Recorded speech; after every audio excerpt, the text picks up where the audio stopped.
Você sabia que a temática gay está presente no cinema desde o seu primórdio? Disfarçada, é claro, mas presente.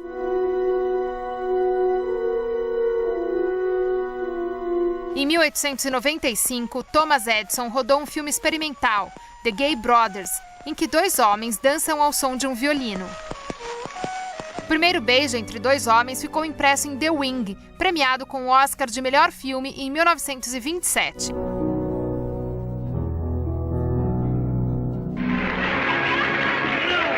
Em Marrocos, de 1930, a famosa cantora Marlene Dietrich, que aparece de smoking, beija delicadamente uma das mulheres na plateia. Como a indústria cinematográfica estava sendo cada vez mais audaciosa, foi criado em 1934 o Código de Hays, que impôs os seguintes limites. Estavam proibidos na tela beijos de língua, cenas de sexo, prostituição, nudez, obscenidade e profanação.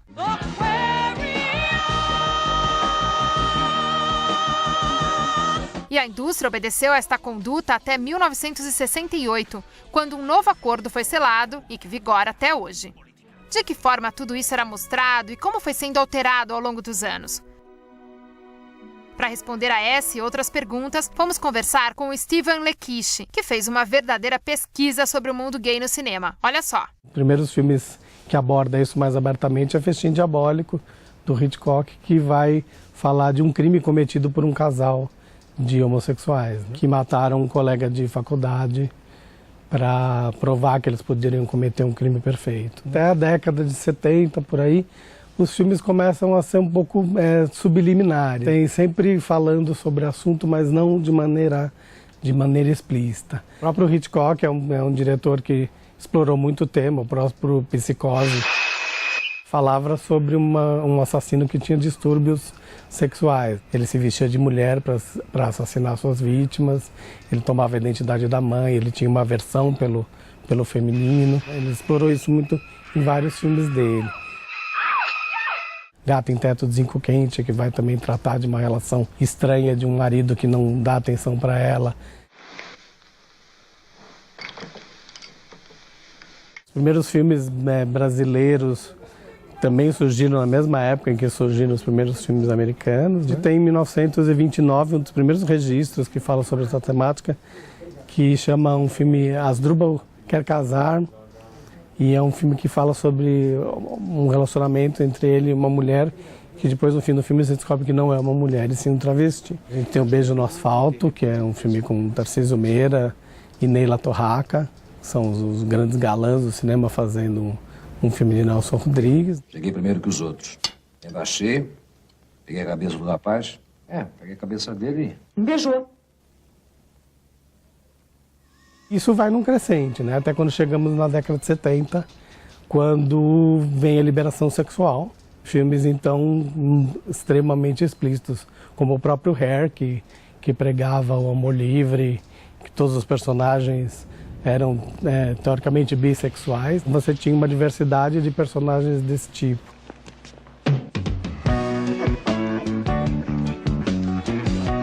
Eu destaco também o Cabaré, o filme da Liza Minnelli, em que ela tem uma relação com dois homens e que também tem relações entre si. Man by man.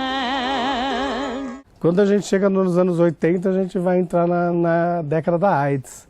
Então o tema fica bem pesado. How are you? What happened to your face? I have AIDS. A gente tem um dos grandes representantes desse cinema nacional, que é Pichote, um filme com Marília Pêra, que vai ter como um dos personagens principais um menino que é travesti, né? Que também vai lidar com a morte, com a perda de amigos, com a doença, com o medo da doença, né? Você gosta de mim? Claro que gosto, né? São filmes bem representativos da época, que vão falar da doença, vão falar da relação da sociedade com a doença e vão dar um outro panorama de como os homossexuais, os transexuais são tratados, né? E mostram eles como seres humanos, e não mais como personagens secundários, caricatos.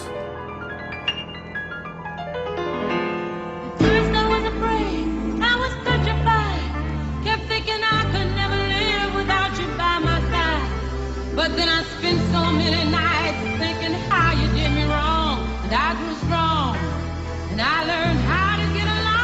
Os anos 90 começam a ser um pouco mais divertidos, né? Uma vez que se descobre remédios para cura da AIDS.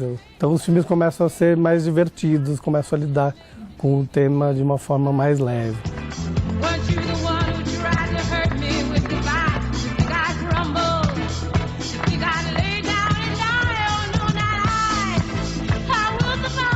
E a gente chega na década de 2000 com filmes já consagrados ao Oscar. O Segredo de Brokeback Mountain, que foi um dos grandes filmes sobre a temática, que chegou a ganhar Oscar.